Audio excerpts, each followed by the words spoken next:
David Gauke, former Tory Cabinet Minister, Vice Chair of Prosper UK. David, good afternoon to you. I was just thinking, as Sarah was responding to that, I mean, you're part of this new organisation called Prosper UK. Was there a moment there where you thought, you know what, I might as well just join the Reform Party because they're going to solve everything? Well, funnily enough, Ian, there wasn't. But yes, it all sounded terribly easy, didn't it? That you come up with a long list and then just say, well, we're going to sort it all out. Yeah. But if they're ever in power, they will discover that life is more difficult than that. Indeed, some of their new recruits ought to be able to tell them that life is more difficult than that. And yeah, I understand why there is frustration at times with the way the country works, and we've had a long period of time where the economy, for example, hasn't grown strongly, and that living standards have not increased as we saw with previous generations.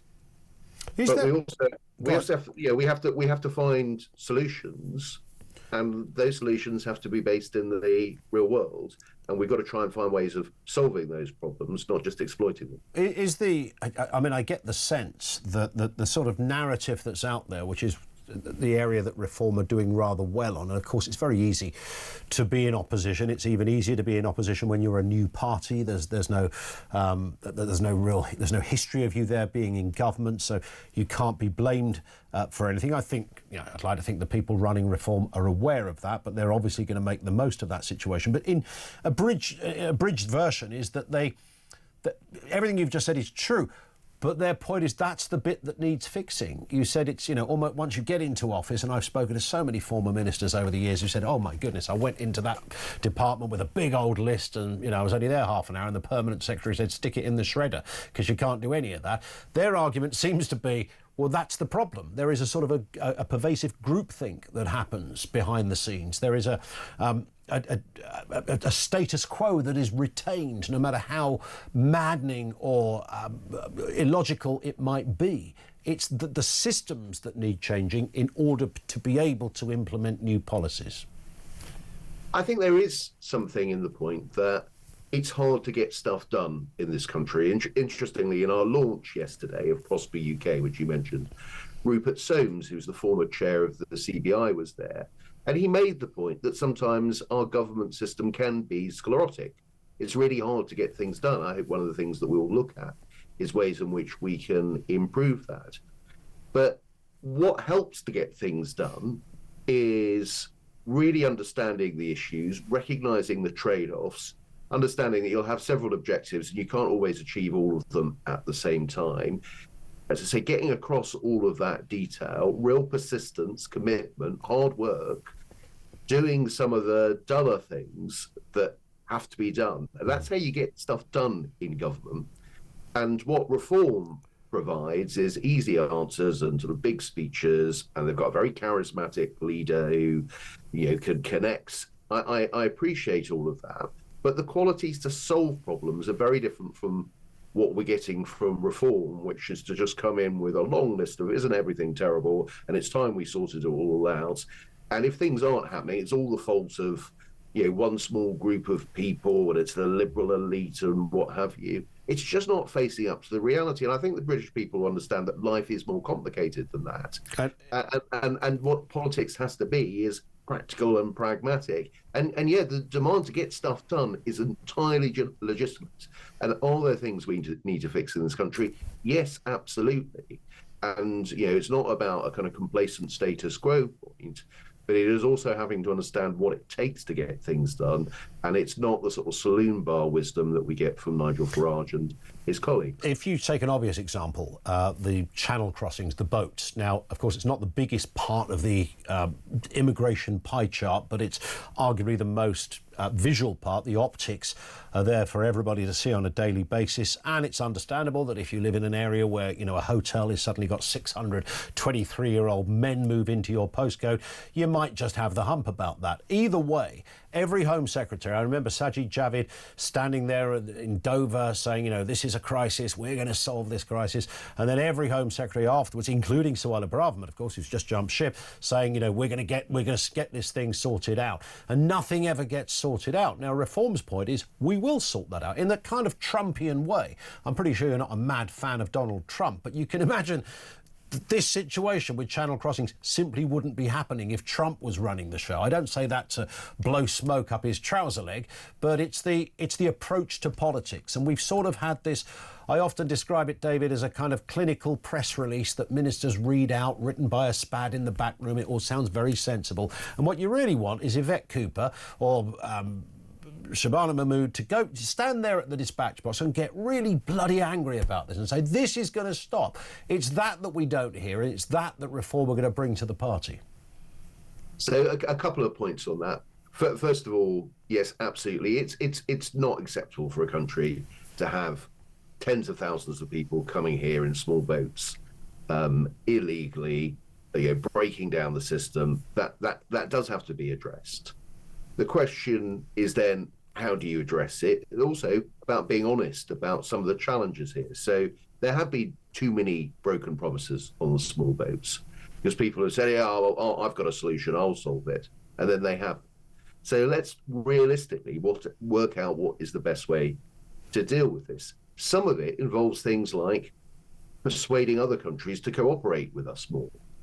And much though we'd like it not to be the case, and that we could just wave a wand and it's all within our control, the fact is there's some complexity here, and it does require more cooperation from the French. So what's the plan to get the French to cooperate more? We heard anything realistic from Reform on all of that? Then there are sort of challenges, some of the factors that bring people here in the first place.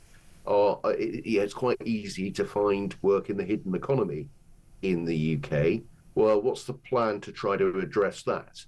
But some of that, might upset other people, might make it harder, for example, to use cash in the economy, or you'd have to produce more papers to prove things. There's a whole debate about digital ID. Does that play a role? Now, without taking a sort of strong opinion on that one way or the other, those are some of the issues that you have to start reckoning with if you're really wanting to solve the problem. And then you're into the matter of trade-offs, complexities. What's the priority here? What about these other people who might be swept up into the problems? Now, I'm not saying all of that to say it's all too difficult. What I'm saying is you want to solve problems rather than just exploit it. You need to have a proper plan. You need to think it through. You need to work through the details. And it's not just about getting angry at the dispatch box or wherever. It's about thinking it through. And I just don't have any confidence whatsoever that Reform can do any of that. Do you think Prosper UK are going to be a significant enough voice on this? Would you describe yourself, you're not a political party, obviously, but you are an organisation of like-minded centrist Tories. Would that be right? Yeah, I think that's a fair description of what we're about. I very much hope so. We only launched yesterday.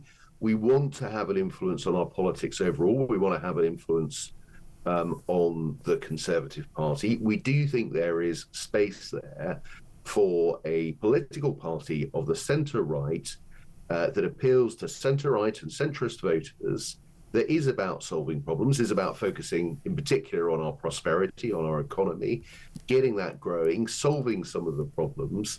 And it's not about just this, it's not about defending the status quo.